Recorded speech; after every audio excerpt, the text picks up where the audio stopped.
Welcome to lecture number 31. In this lecture, we will discuss the concept of subroutine in 8051 and we'll discuss the instructions LCALL, ACALL, return from interrupt, etc. Right? Now, what is subroutine? If you have a background of higher level languages like C, C++, Java, you must have seen the functions. Look at this simple C code here. This is your main function from where the execution starts, and we can write some additional functions. Those have some different functionalities, and those functions we call normally from the main function like this. See here, there is some function here. Let us call the name is as suppose function name here, and we are calling this function from the main function. So execution will go here and the code written in the braces will execute, and once it is complete we'll come back here, the next instruction after the function calling function, right? So in this way, the similar concept is actually came from assembly language or machine level language. Actually higher level language came later. Prior to that we were having machine language and assembly language and all that. So look at this simple code here. Now I have something called as a delay. The instructions related to delay are regularly needed. So why don't we write them separately and call it whenever required from something called as a main function. So look at this LCALL delay. What we are doing, we are executing a main function, and here we are calling the delay routine, rather delay subroutine. So control will jump to this. These lines will be executed, and once the return instruction is executed, we'll come back to the main function, exactly next instruction after the LCALL. Again we are executing some instruction in main. Again we need a delay, so again we'll call the delay, and again the instructions will execute, and again we'll come back, but this time we'll come back here, right? So what is the advantage of this? Actually, suppose this delay routine is having 100 lines of code. If suppose subroutine is not there, just imagine that subroutine is not there. What we'll do? We'll write these 100 lines here, 100 lines here. So wherever we require delay, we will write those repeated 100 lines. So that will reduce that will unnecessarily increase the size of program. The first disadvantage, if you don't write repeated code as a subroutine, will unnecessarily increase the size of your program. So here we are writing those 100 line only one time, and we are calling as per requirement. So the size of program is reduced. The main advantage of subroutine is the program size is reduced. Second important thing is that we can see the program in a structured way.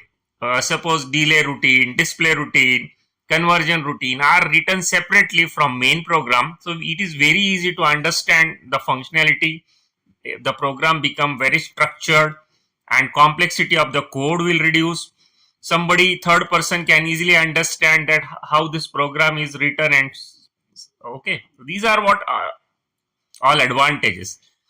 Now one more advantage is subroutine can be independently written and tested. So it may happen that you are writing the main functions, you are writing this main code, and your friend is writing the delay routine, another friend is writing the display routine. So we can divide the task into number of programmers, and later on we can combine the task. So in this way we can do the coding in teamwork. Okay, sometimes we use a library function as well. Once you have a tested can say functions, you can make a library and you can call that library function whenever required. So these are all advantages of subroutine. In higher level language, the concept of function is in machine and in assembly is a concept of subroutine. Now look at this code.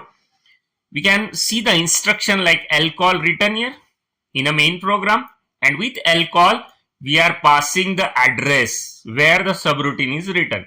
Let us assume that subroutine is written at address 8050. So this is a 3 byte instruction.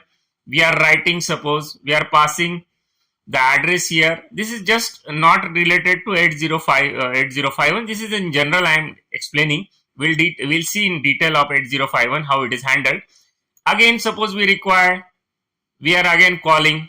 Okay, so when we call from here, program counter may show this address, and this suppose 8005 is what next to LCALL. So this is what the return address is. That return address, as we discussed in previous lecture number 30, is stored in a stack location. So when this return is to be executed, the control will come to this address, and that will be taken from the stack again. It's like you can assume that we are just pushing the program counter when call is executed, and we are just popping the program counter when return is executed. Similarly, when you are calling from here, what is happening?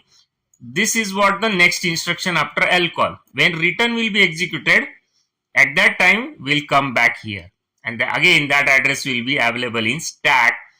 It's like we are pushing at the time of calling, and we are popping at the time of return. So in this way, call is executed. We have seen the advantages and all this thing. Now we'll move to something more specific to 8051.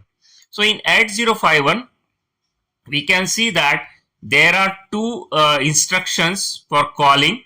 One is LCALL and another is ACALL. Now LCALL and ACALL, differences of size. In LCALL, you can move or you can call your subroutine anywhere in 64 kilobytes space, like starting from 0002 FFFFF. So address required will be 16 bit. Okay, so this will be 3 byte instruction. So 3 byte, like you need to write the code of LCALL and the 16 bit address where to go. Okay, so you can call the subroutine return anywhere in the 64 kilobyte address space.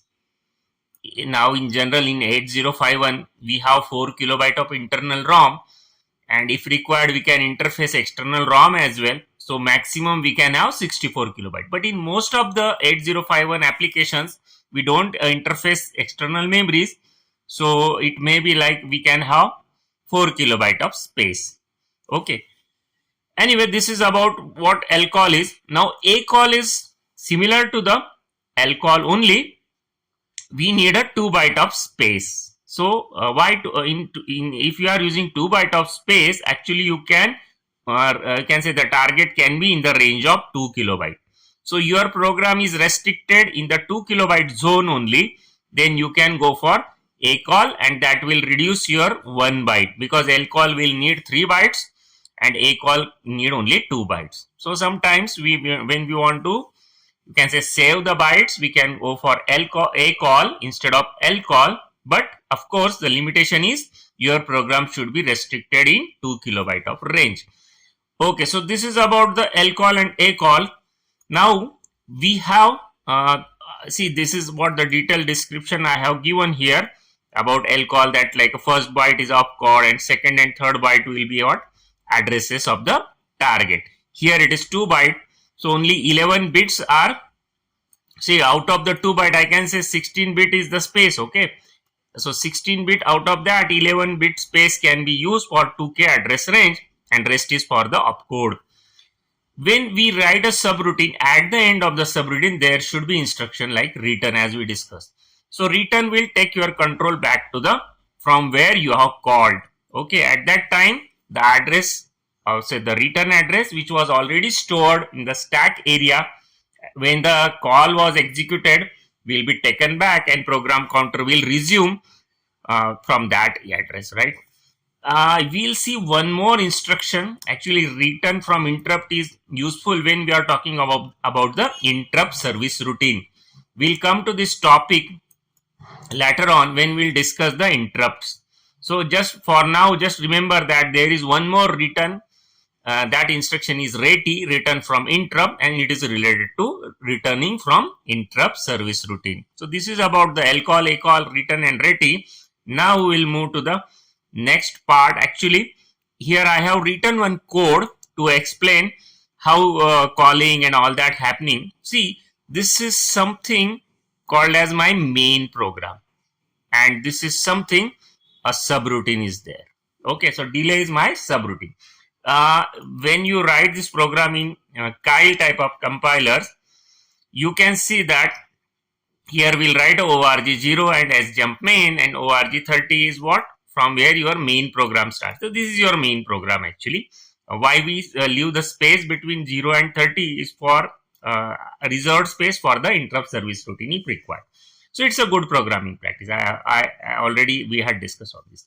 So here is your main program, and here at org60h, 60h we are writing a delay subroutine. Now delay subroutine is a simple routine. We are just loading one count, you can say count in R1 register, and we are just decrementing it, and once it is 0 we are returning. Okay, so you see this first instruction, second, third will execute. We'll just perform some addition here, and when we say LCALL delay, what will happen? It will jump to this, okay, subroutine, and this code will be executed. When return will execute, it will come to the next instruction, that is move a comma 35h. Okay, again these instructions will execute. Again ACALL, see here I can write ACALL as well, because this area is not very much far. 60h is within the range of 2 kilobytes, so I can even write ACALL here. So anyway, ACALL delay will again call here, will come here, and this code will execute.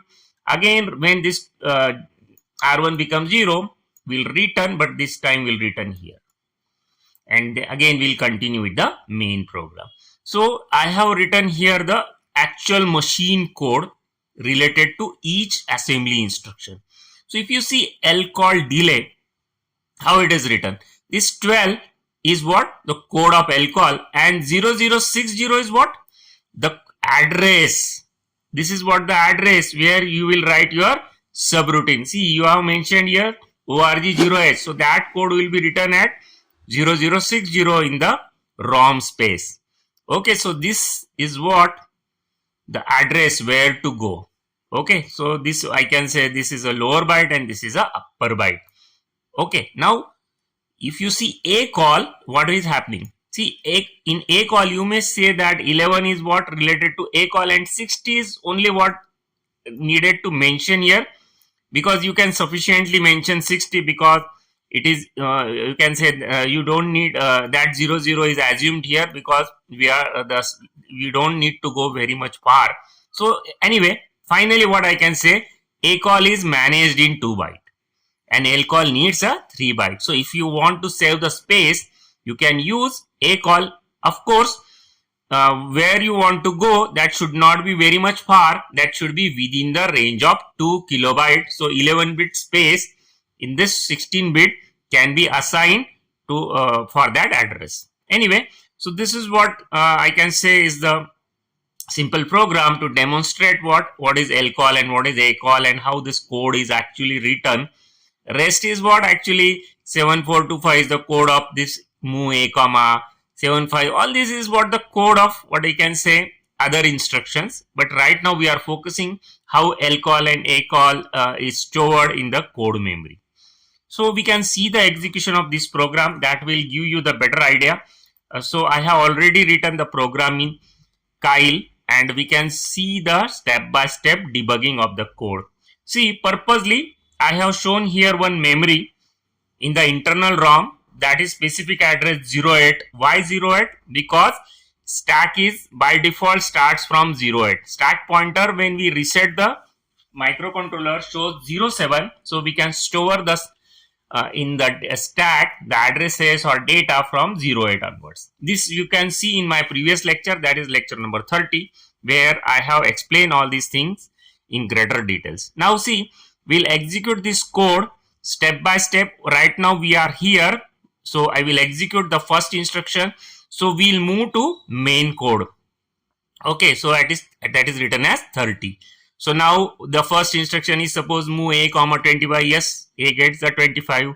Next instruction is b comma 15. Yes, b gets the 15h. Now addition is performed. This is just a code. We are not very much interested what is here. Now look at this LCALL delay. Now we want to execute this instruction, right?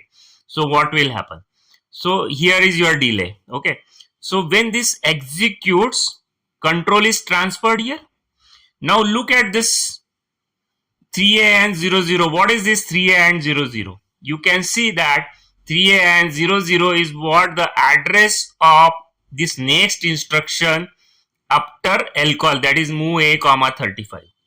So that is stored in stack memory, and stack pointer is incremented. See, stack pointer is showing 9. Why stack pointer is showing 9?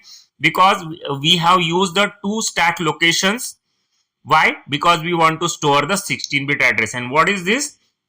This is the 16-bit address where we need to come back. Okay, so return address is here. Now we'll execute this code. This it will just decrement. Now this C, now we want to return. So when we return, what will happen? We'll come to exactly the next instruction after LCALL. Now see, stack pointer is decremented. Why it is decremented? Because whatever is stored in the two stack locations is popped back into the program counter. Now see what is program counter is showing 003A. So we are ready to execute this instruction. So yes, we are now again executing instruction in main. Now see, again we want to go to the subroutine. Now when we want to go to the subroutine, what is happening? Program counter is actually showing the next instruction, that is this. But now we want to move here. So when it goes there, what is happening? See, this return address is available here. That will be used. Now what is this return address? The address of instruction next to the ACALL, this instruction move a comma #60. Okay, now again the code is executing here. Now again we'll return C here. So this is stack pointer is again decremented. Now program counter is showing as usual 43. So this instruction will execute. Okay, so in this way this completes the program.